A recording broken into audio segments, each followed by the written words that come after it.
What's going on, y'all? It's your boy Tacho here, and we're back for some more Fire Emblem Heroes. So we got this FEH Channel tonight, and it actually covers quite a bit of juicy details. So I thought I might as well chime in and give you guys my thoughts and impressions on pretty much all the stuff that they talked about. So if you want to watch the FEH Channel in its entirety without my commentary over it or without me skipping around, then you can go ahead and take a look in the description of this video, and there will be a link down there for you to check it out for yourself. Okay, but with that out of the way, we're going to go ahead and just play through it and skip to all the juicy details. I have actually watched it once before just to get my bearings straight on what I actually was going to talk about. So we are going to skip to pretty much just the important stuff. Okay, so this here is going to be the silhouettes for the upcoming seasonal banner, and it is a pirate theme.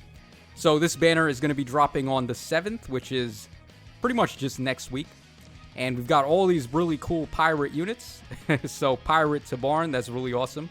Tabarn is like one of the hypest units they could release, especially for a seasonal. And we also have a little glimpse of their stats and skills right at the top here. Now, unfortunately, we don't know what their weapons are going to do or what any of their new passives are going to do up until they release the actual trailer for the units. But we can get a little sneak peek at what they're capable of here. So we're just going to go ahead and calculate this guy's BST. Alright, so he's got 42 HP. He's got 55 attack, 30 speed, 36 defense, and 18 res. And I'm just going to do minus 14 because he's a beast type and he's got a beast weapon. So 167 BST, that seems just about in line with a flying unit that we'd get nowadays. And he is a colorless type, which is pretty good. So he's going to very rarely have colorless type disadvantage. That's very nice for a player phase unit to just go in and be completely unhindered for the most part. So I'm going to assume this guy is just going to be similar to the OG Tabarn, where he's got a built-in follow-up attack on his weapons so he can double. So they're giving him Heavy Blade 4 and Gale Force right out the gates, which is very good. Heavy Blade was one of the best skills you could run on the OG Tabarn, so just ramp right into Gale Force. I don't really know what his perf is going to do just yet. But in the B slot, we have this really interesting icon here. And from what I can gather, it looks like Desperation, but with a flying type background. So I wonder what that's all about. Is this going to be like some kind of super desperation for flying units only? I wonder. Now, of course, that would be amazing, of course, because the flying units are super starved for a B-slot passive right now. They did get Guard Bearing, and they got Pegasus Flight. And they also got the Snag skills, too, so it seems like they are making strides into giving these flying units some more love as far as the B-slot goes. But, man, I mean, super desperation or whatever in the world this actually is, I feel like this could end up being the new go-to B-slot passive for these flying units. So let's just wait and see for more information on that. But, man, of course Tabarn had to be the one to introduce this, right? Okay, and he's also got Attack Smoke. And not really the biggest deal. Of course, you can get that on a 4-star Kaze. Okay, so that covers us for Tabarn. Let's move on to the next one. Alright, so we got Bridget here from Fire Emblem 4. Pretty cool. Bridget, of course, was actually a pirate. Okay, so let's see her BST. She's got 41 HP, 49 attack. She's got 40 speed. She's got 30 defense, and then she's got 19 res. And I want to say that her perf, or it's not a perf, it's an inheritable bow. I want to say it's going to have, I don't know, let's say 12 might. So let's do minus 12 there.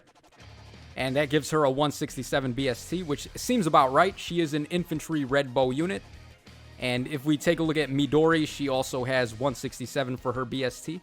So this does seem about right to me. Okay, and she also comes with Steady Impact, I believe that is. So finally, that unique skill that Blazing Durandal had can now be given to anybody pretty much. So it is cool to see that, I guess. Helm's Bow Plus, I have no idea what that is. We're going to have to wait and see. Hopefully it's a really good one, like Spendthrift Bow. Because, I mean, Spendthrift Bow is just straight up the best inheritable weapon in the game, in my opinion anyway. inflicting -7 attack on the foes. That's so raw.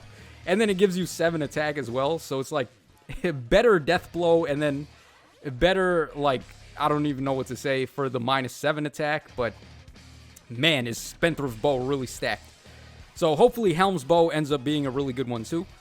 She also has Harsh Command Plus, Pulse Smoke, and like we already mentioned, Steady Impact or Swift Impact or whatever. I'm not sure like what the speed and defense combo is called, but it's an impact skill and it's going to give her 7 defense or 7 speed and 10 defense. So that's pretty much what you can expect from that. All right, let's move on here. Let's go to the next unit. All right, so straight up, guys, this was actually the most hype unit on the banner for me, even more than Tabarn, believe it or not, because Fire Emblem 6 is my favorite of the Game Boy Advance games, and man, I couldn't even recognize this guy. When I first saw him pop up on the screen, I was like, yo, who is this? But then it turns out this is actually Geese. Like, damn, yo, they did a great job on the artwork for this guy. I love it. I couldn't tell because of the tan skin and also the hat, because he doesn't wear a hat in Fire Emblem 6, and his skin is a little bit more lighter in tone. So I really just had no idea who this was, but this is Geese? Like, come on, Geese is awesome. So pretty much all we need now is just Gonzalez, and the OG Pirate and Brigand combo will be completed. Alright, so let's take a look at what Geese has got for us. Okay, he's got 46 HP, he's got 52 attack, 35 speed, 32 defense, and 21 res. And I'm going to say this weapon here has 14 might. I think it is a melee weapon and it's inheritable, so 14 might seems about right. And that would put him at a 172 BST overall. So that does seem in line with what we've been getting lately. Units like Ross, Echidna, and also Mustafa have pretty much the same BST.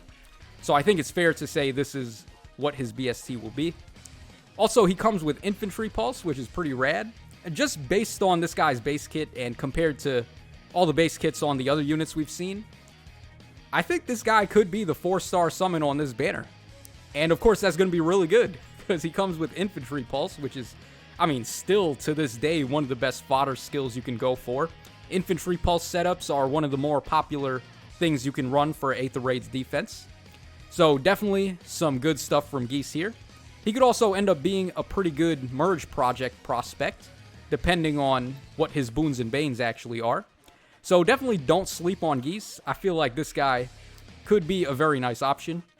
It's also a bonus that he's a Lance unit, because of course, the 3 primary 172 BST merge projects we've got are all green axes.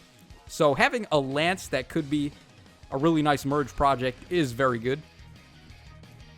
And our final unit is going to be this guy here. This is Daros, and he's going to be the Tempest Trial prize unit.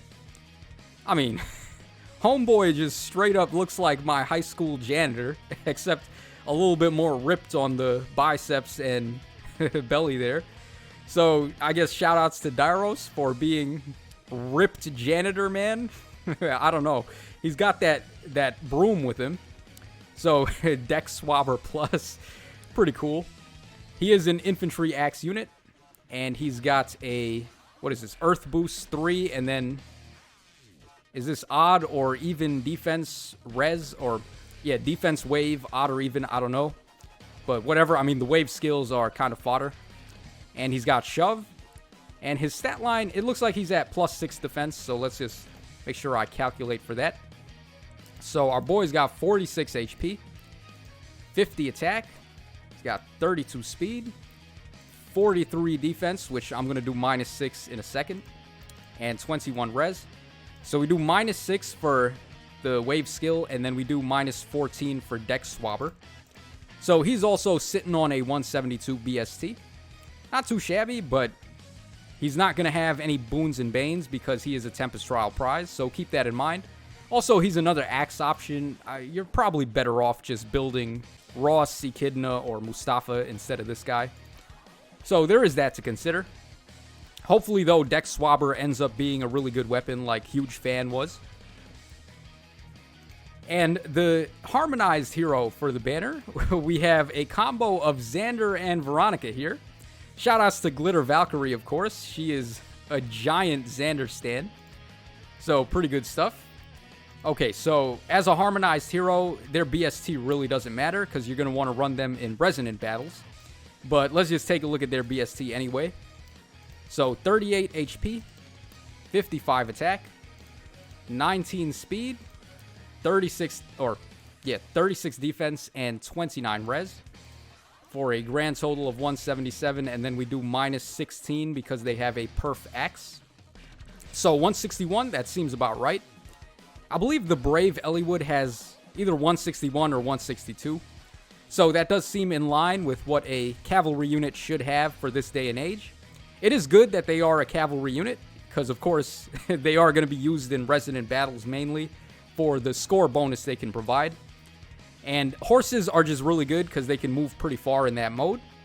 Unfortunately though, this unit looks like a bait unit, and I don't really know if that's going to be too helpful in resonant battles, because you don't really want to bait in that mode. You just want to go player phase and just go balls to the walls and try to hunt down those thieves. So I don't know if this player phase or enemy phase stat line here is really going to do them any favors, because of course the duo Mia and Lucina are just a player phase monster when they initiate combat. So hopefully her weapon can grant a guaranteed follow-up or something of that nature, just so they have an easier time when they have to fight. But their base kit is going to be Bonfire. Looks like attack and defense solo 4, lull, attack and defense, and then attack and defense gap. So it's a pretty adorable duo here, I gotta be honest. But as far as how effective they're going to be, I think we're going to have to wait and see what their weapon actually does before I can determine that. Alright, so let's move on to all the other stuff that they announced. Oh, so here's a little, like, quality of life update they did. So if you're playing on a larger screen, there's going to be a couple of status updates that are going to be available for you right on the top and bottom. So at the top, we're going to have a counter for some of our inventory items, which is pretty nice. And in battle, we're going to get a turn counter, which is very good. In Aether Raids, I typically just hit the setup menu and go to settings to see what the turn count is. But just having the turn count right on the screen is going to be a really nice quality of life change, especially in that mode. So I know how many turns I have left to break the pots. So definitely a welcome update. And also in Resonant Battles over here, they're going to have this little counter on the top to let you know which items you have access to. So again, not too bad of an update. It's not really like the biggest change, but definitely going to be helpful for a lot of people. Okay, so more arena maps. Alright, I'm going to just come right out and say it. I feel like this was the big stinker out of this entire FEH Channel. This is the thing that I'm least excited about. I really didn't feel like we needed more arena maps, especially not ones that look this wonky.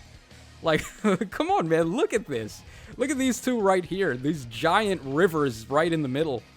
This is going to be a nightmare when you have to fight units like Duo Byleth and Duo Micaiah at plus 10. Because they're just going to be able to move right over the river and just come right at you. And your poor armored units are going to get picked off like flies. So I don't know why they did maps that look like this. Also, the defense tile on this map is a lot more easily accessible by the enemies than your squad, because they have this like forest right there where unless you have a flying unit, it's going to be tough to get your unit right onto that space. And the same can be said on this map here. There's a defense tile a lot closer to enemy lines than yours, and these forests and wall tiles are going to make it hard for you to get there. So it seems like they just made these arena maps to give us even more of a headache and make our lives more difficult in arena. As if anyone needed any of that. But, I mean, it is what it is, guys. Let me know in the comments section down below what your thoughts are on these new maps, because for me personally, just at a glance, I can already see myself rage quitting at some of these. But, I mean, we'll just have to wait and see. Only time will tell. Okay, so here's another big thing that they announced. There's going to be another update to the summoning pool. So the units that you're going to see flashing on screen here are going to be removed from new heroes and seasonal banners when you're summoning on them. So no longer summonable as 5-star units. That doesn't mean they're going to be demoted, though. So they're not being demoted to 4-star on other banners. They're just being removed from the 5-star pool. And they are going to be making comebacks on these revival banners on these dates that you see here. So if you're interested in picking up copies of these units, you're probably going to want to go in on these revival banners to get them. It is a little bit of a hit, I will admit, because losing units like Harden and Brave Hector that have Bold Fighter, or losing this guy that has Armor March and also Special Fighter, it is going to suck a little bit. But in that same regard, a lot of these units are just trash. Like, Rajat is so bad. I know she's going to get a refine at some point, but for right now, you don't want to be summoning Rajat. And Lean as well. Like, what's the point of Lean being a 5-star exclusive? I have no idea. But it is what it is. So, a lot of good and a lot of bad coming from this. It is going to suck to lose the Bold Fighter and Armor March and Special Fighter dude.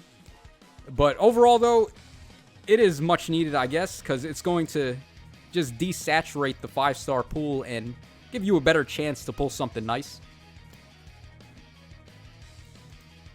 Okay, here is another giant bomb they dropped in this one. So it looks like Choose Your Legends 2 is going to be on the table for getting their refines next month in September. Man, after what we saw them do to Choose Your Legends 1, like how they turned Brave Ike into like straight up one of the best tanks in the entire game, and they made Brave Lucina straight up the best support unit in the game. I can't wait to see what some of these guys are going to be capable of. Now, there is a downside, of course, because, I mean, Veronica, like, did Veronica really need to get more powerful? I don't think so, but, I mean, it looks like she is going to end up getting more powerful. The big winner for me, though, is definitely Brave Celica.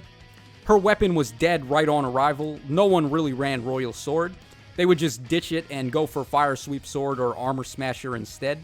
And the main way to play her was just to abuse the hell out of Double Lion.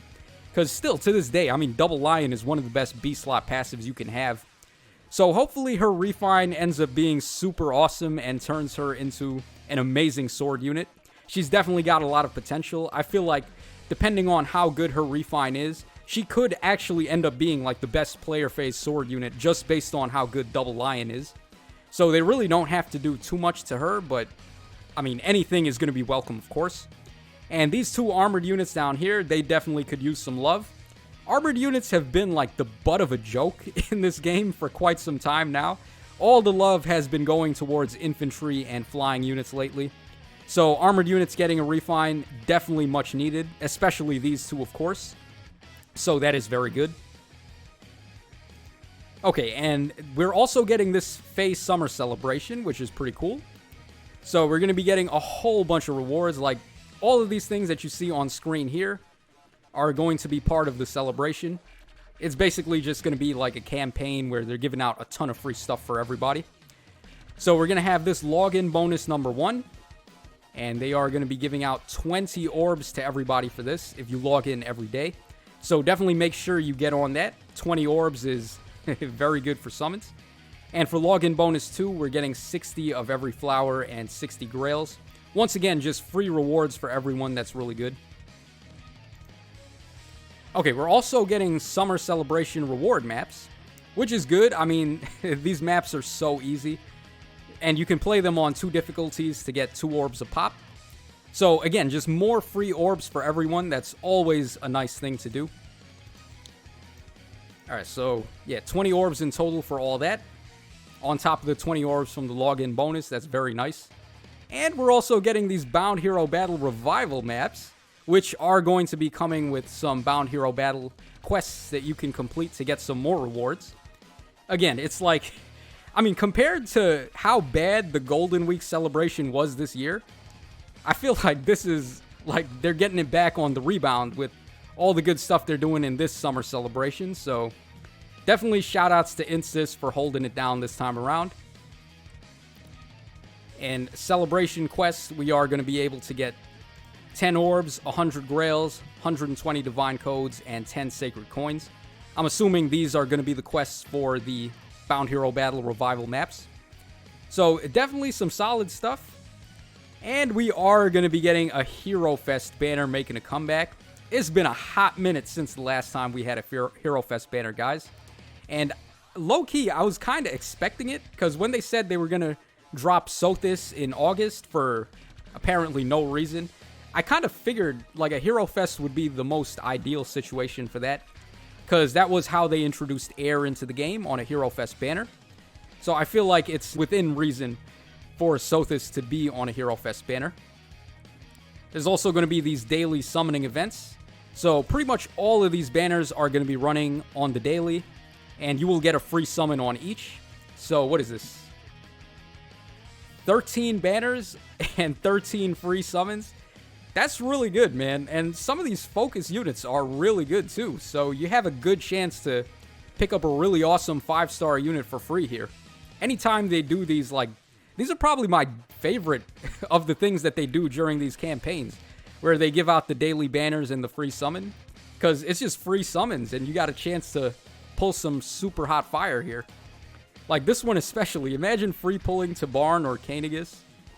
Man, these are really good. Okay, so that covers that.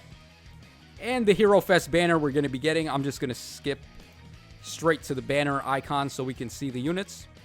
So this is where Sothis is making her comeback.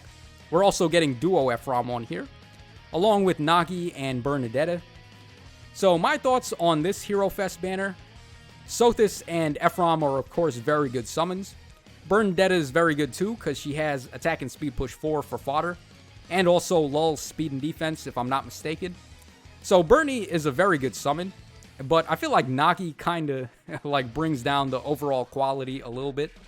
Not to say Nagi is bad. I mean, she is one of the few units in the game that actually has colorless type advantage, but she is an armored unit, and it is a little bit wonky trying to use her.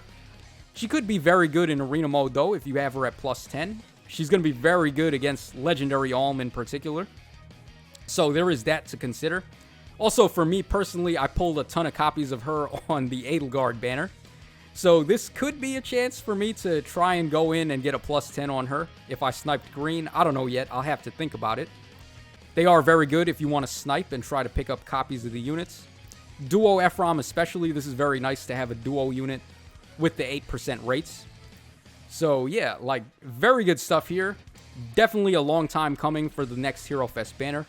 I was hoping it was going to be during the Golden Week celebration, but they decided to hold it out for now. And we're also going to be getting 5 first summon tickets for that banner. So it's just more free summons for everybody, and more of a chance to pick up some hot fire. So always good stuff. And also the starting players support for the Hero Fest is going to be switched over to this one now. So starting players have a chance to pick up a mythic hero and a duo hero. Definitely a whole lot better than the units on the other banner. So yeah, man, I mean, this celebration is super good overall. And this was a very solid FE Pass overall. The only thing that really got on my nerves a little bit was the new arena maps. But otherwise, I mean, look at all these free goodies we're getting. 55 orbs, 19 free summons. Like, you really just can't ask for any better than this. So that's going to wrap us up for today's video, guys. Hope you enjoyed my little breakdown and discussion about the FEH Channel and all of the cool stuff that we're going to be getting. Definitely let me know in the comments section what your thoughts are on all of these updates, because I am interested in hearing you guys' opinion on it. So, as always, this is your boy Tacho signing out. Take care, y'all. Have a good night. And I will catch you guys again on the flip side.